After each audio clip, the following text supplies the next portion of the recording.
Well, guys, here it is. The thing I've had you really waiting on for the past few weeks, or days, or however long you've been watching. Here it is for your viewing pleasure, the Final Fantasy VII timeline. One little thing I want to point out, though, is that I'm not really doing this to help you piece the order of the games together. Despite how convoluted the plot is, that's actually not too difficult deciding which games come in which order. I'm more so doing this as an explanation of the series as a whole, so you can better understand the games, and their morals, and their very convoluted plots and whatnot. One noteworthy thing about the series I'd like to say before we begin is that Final Fantasy VII is one of the most renowned RPGs in the world, basically. It's one of the most popular, has won a ton of awards, and is still played today, either whether you got a copy on eBay or if you downloaded it to your PS3 or PSP using the PlayStation Network. The first game we'll be covering is Final Fantasy VII itself. The game starts off in a city known as Midgar, which is basically the capital of the world in Final Fantasy VII. The city of Midgar is actually ruled by an electronic company called Shinra. I know it's kind of awkward having an electric power company ruling a city, but let's just roll with it for now. Anyway, the Shinra make their money by making Mako reactors all around the city and around the world. Mako reactors suck up energy from the planet itself and use it as electrical power of sorts. Everything is powered by Mako. The one problem? It's at expense to the planet. The planet's losing its energy and is slowly dying because of Shinra using their So basically, the more the reactors operate, the more Mako is sucked from the planet, and the faster the planet is dying. And the main character, known as Cloud Strife, formerly of Soldier, which is a military program run by Shinra to help them enforce their power around the world, claims he doesn't really care about all this, but he's working with a team known as Avalanche only because they're paying him a lot for it, therefore proving the fact that he's a mercenary and maybe not the most model main character. For now. The organization working against Shinra is basically just a terrorist group known as Avalanche. They hired Cloud because of his abilities and being able to make it into Soldier, therefore proving he's an able warrior and very helpful to their cause. As I mentioned earlier, Cloud is more of a mercenary than anything else. Therefore, the only reason he's siding with Avalanche is for his pay. And at some point in the game, it turns out that Avalanche doesn't have the money or the resources to continue paying his high wages. So he threatens to leave. The only reason he stays with them is because a childhood friend of his, Tifa, convinces him not to. She also joined Avalanche shortly before Cloud did. The beginning portion of the game involves Cloud and his boss Barret, the leader of Avalanche, destroying one of the Mako reactors inside of Midgar.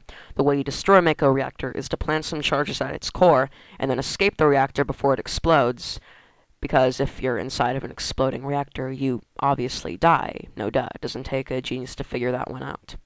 Now, the destruction of the first reactor takes place before Tifa convinces Cloud to stay. I just thought I'd mention that part first, to help get to an interesting plot point before anything else. Before moving on to the point where Cloud, Barret, and Tifa destroy their second reactor, I want to point out a little thing about the architecture of Midgar.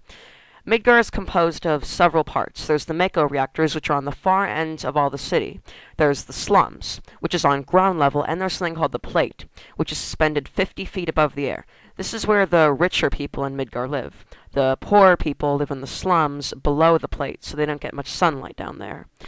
These people are very poor, like I said, and they have little or no way of actually moving up to the plate because they're unable to make enough money.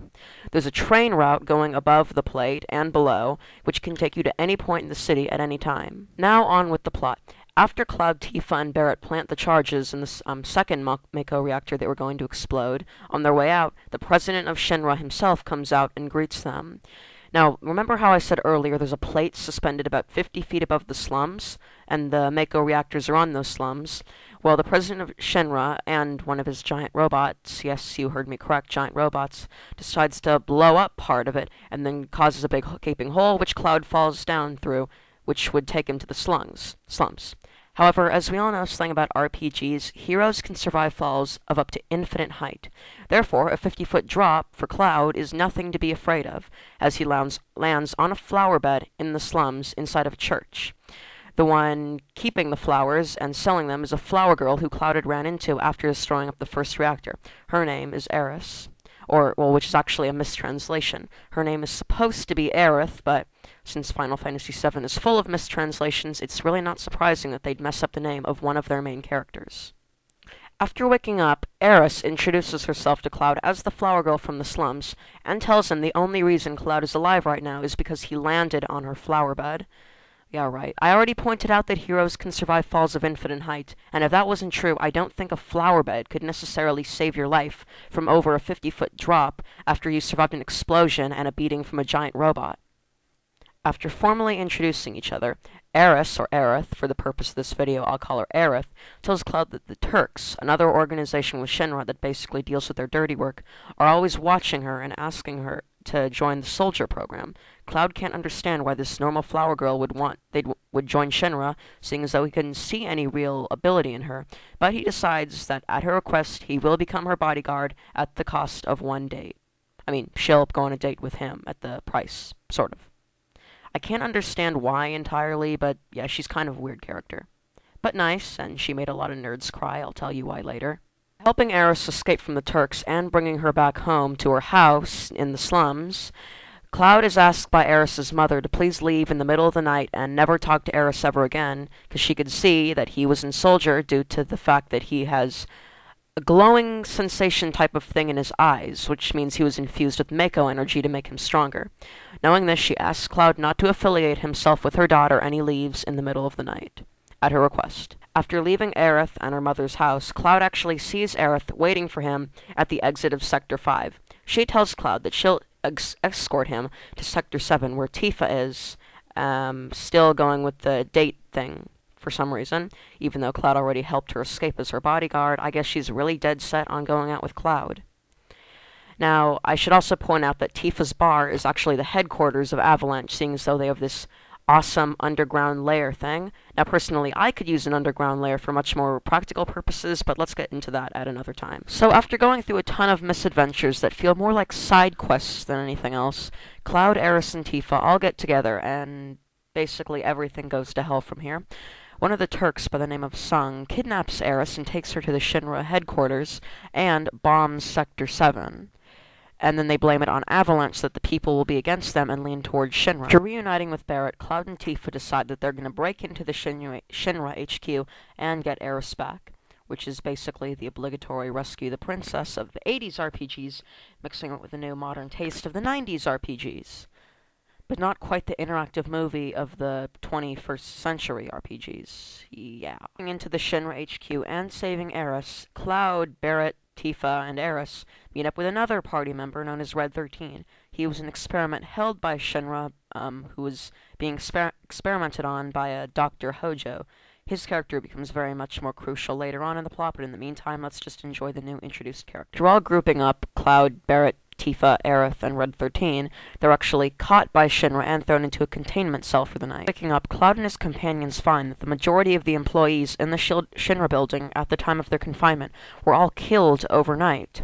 One of the survivors of the Shinra employees' people listing claimed that Sephiroth had come and killed everyone. With this, we're introduced to the main antagonist of the game, Shinra being the antagonist and Sephiroth being the main antagonist. On waking up, Cloud and his companions find the president of Shinra's dead body. Shortly after this, the president's son and vice president of Shinra, Rufus, comes and says that he'll be taking over the company and running things quite differently.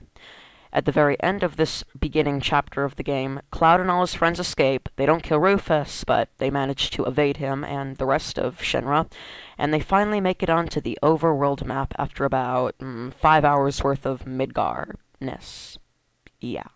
Due to the trouble I'm having recording all this and all of the stuff with the length of my audio and finding all these images and whatnot, I believe the rest of the program will be split into 3 parts. So yeah, tune in next time to find out the end of Final Fantasy VII, and tune in to part 3 to learn about all the other games Cloud and his friends were in. See you later! I cannot believe I just did that, but you know what, it actually felt kind of good, so yeah, bye.